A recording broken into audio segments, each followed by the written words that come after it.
Hey everyone! It is no secret that this time is really hard right now, and if you are struggling or having trouble coping, that is okay. We're going to get through this.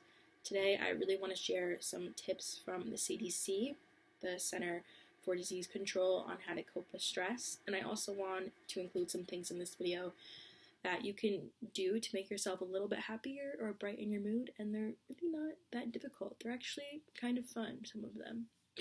So stay tuned. So, a lot of the information and research that I will be discussing today comes from the Center for Disease Control and Prevention's website. The CDC has a whole page on their website dedicated to the outbreak of COVID-19, so if you want to check that out, I highly recommend it. They not only have vast resources regarding symptoms and what to do if you're sick, possibly with COVID-19, but they also have a whole other section of their website on the COVID-19 listed under COVID-19 about stress and coping and how the feelings that we are feeling during this pandemic are what should be expected, because a lot of us are going to be worried when a lot of people are sick. The CDC shares that many different types of people may respond to the outbreak with more stress than others. These people may include older individuals at risk, children and teens, obviously healthcare workers on the front lines, and people with pre-existing mental health issues. The organization also emphasizes the effects of the virus can have on our physical and emotional health. Some may experience changes in eating and sleeping patterns. They may have trouble sleeping. People may fear for their own health and the health of their loved ones, and there may be people that suffer from increased drug and alcohol use. The CDC also claims the virus can have implications for children and teens. They provide a whole list of things on their website for parents to look out for in their children. A few that I will be sharing are: children may show signs of excessive worry or sadness, they may avoid activities they used to enjoy, and they may act out more than normal. The CDC also, though, provides more tips for parents about how to support their children during this tough time. Parents can limit their family's exposure to news coverage and stick to a regular routine. They claim it can also be helpful to talk to your children and answer any questions they may have, and just be constantly reassuring them that everything is going to be okay. This time is obviously really hard for a lot of people. I won't lie, it's been a little bit hard for me. And I know people around me are also having a really hard time coping with all of this. And the CDC provides some ways to cope with the stress. They recommend taking deep breaths and taking breaks from watching or listening to the news. They also say it can be helpful to eat well-balanced meals and to try to get enough sleep. The CDC also advises trying activities you enjoy and just trying to unwind, and they really emphasize reaching out to others and checking in with your loved ones. That is so important. In a time where it is easy to feel so alone and so isolated, it is really crucial to check on the ones you love and really make sure everyone is doing okay. I believe this information is essential to my research and my project. The website not only provides how the virus is affecting people, but the ways in which we can cope. This knowledge helps people realize that they are not alone, and the emotions they are feeling are not out of the ordinary during this chaotic time. The information can encourage people to do something that brings them happiness or reach out to a friend. Overall, I think a lot of the information I have found while researching could help a lot of people reduce their internalized stigma surrounding their mental health. We are part of a larger community, and we should all be here to help and reassure one another. I also wanted to talk about an article I found published on self.com, and there they write about normal feelings to have during this time according to therapists. One of these feelings is anger. It is really okay to be angry, whether it is anger directed at people not taking the virus seriously, the treatment of healthcare workers, of them not having enough supplies or reassurance, or simply being angry about being stuck at home.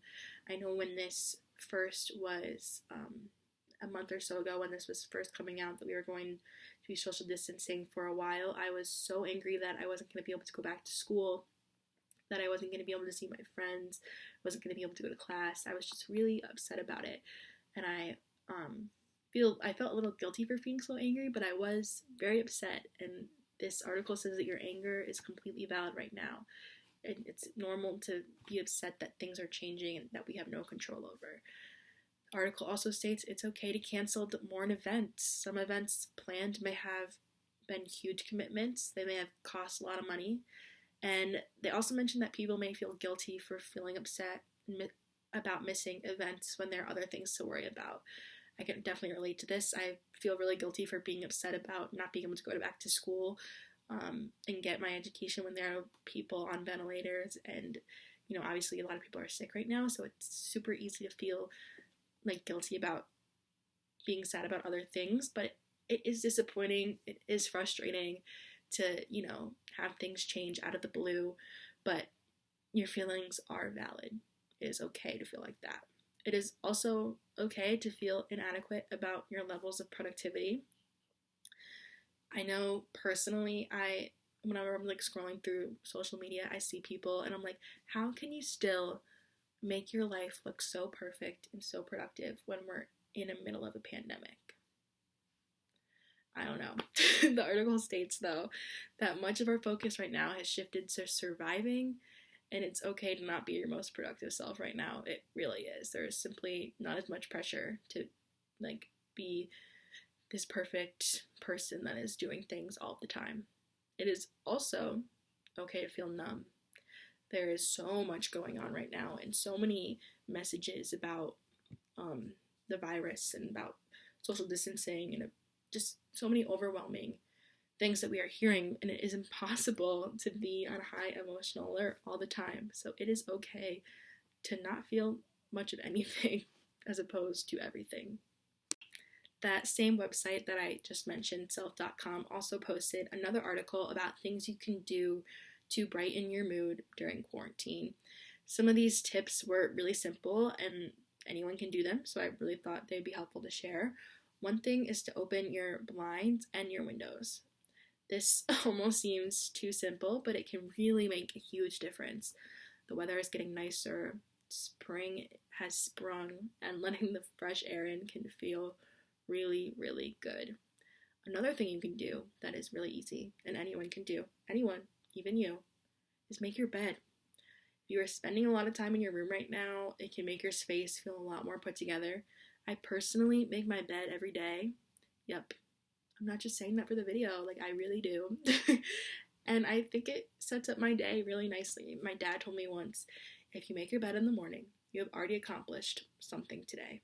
And I think that's really important, and I live by that. I really do. Another tip from the website that I thought was really creative and really fun was to have a solo dance party. Putting on some upbeat music and getting a quick sweat on sounds like an easy and fun way to brighten your mood. I personally have not tried this one because I'm really nervous that if I have headphones on and I can't hear anything and I'm dancing around my room, someone will walk in on me and I'll get really embarrassed. But I'm thinking that this could be really fun. Just throwing on some good throwback jams and dancing around your room. It could be really cool. The article also recommends that it is really important to have coronavirus talk boundaries. Boundaries are crucial. The CDC also recommended this, and I think that it is great. Personally, sometimes I think Andrew Cuomo is really living in my house because of how much he's on the TV. I walk downstairs to get a glass of water, and I'm like, oh, hey, Andy, what's up? What's good, Andrew? How we doing? How's the virus? What do you got to say? Because I feel like he is just always present in my home. So although I think it is important to stay informed, it is overwhelming to constantly be hearing those messages, and I just need time where I am not hearing anything about it. Thank you for watching this video. I know this one was a little bit longer than I think the other ones will be, but it is really important to take care of each other and ourselves, and I hope everyone is coping to the best of their abilities. If you are struggling right now or feeling really down and worried, just know that you are not alone and people are here for you, and it's all going to get better. So this too shall pass, and we will all get through it together. Thank you for watching. Hello. Oh wow. This is Editing Emma from the future, and I realized that I never made an intro for the next section of this video, but the next section of this video I brought you through a day in my own life of showing you how I cope with everything that's going on and the things I do to keep myself busy. This was recorded yesterday.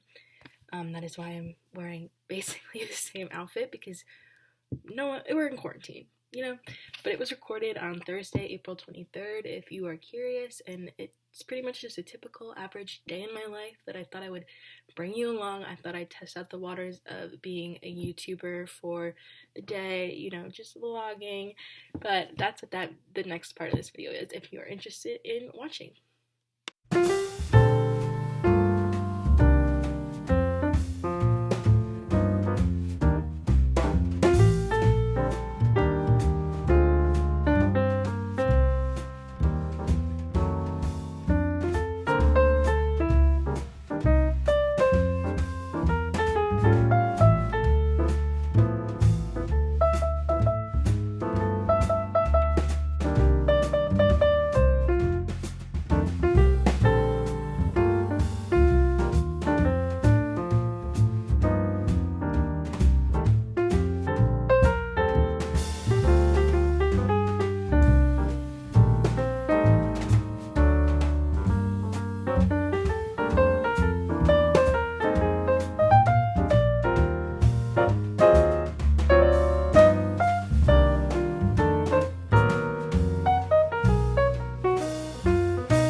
Exciting, and it's from one of my roommates, Kate.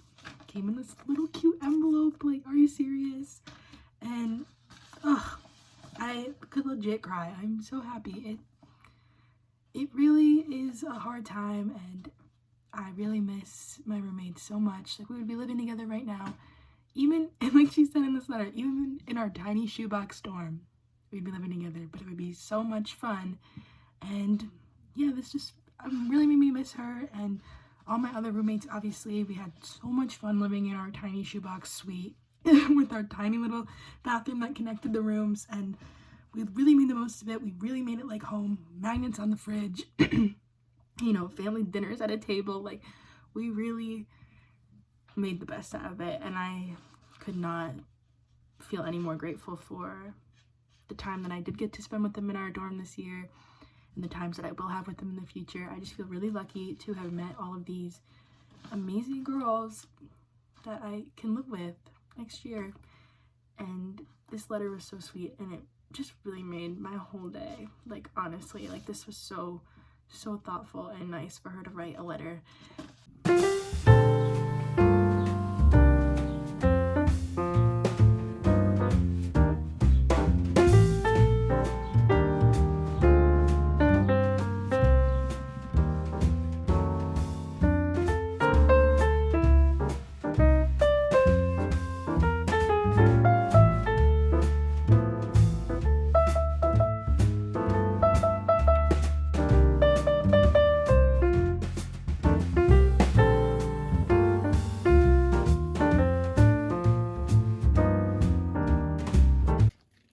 So this is Olivia. She is my sister, and unfortunately we're quarantining together. And previously, the dog can't eat that wrapper. all right, so she'll pick up the gum wrapper. She littered, and earlier in this video I talked about ways that you can cope with the virus and things you can do to help yourself feel better, and one of them that I mentioned was to have a solo dance party. And you mentioned earlier on our walk that you did that last night. Do that. So how did it go? First of well- all, what songs? Like, what's the vibe? Well, so I was watching Vampire Diaries all day. Okay, right? period. I love that And show. So then, oh my god, your teacher's gonna yell at me for chewing gum in this vlog. It's fine, I don't really care.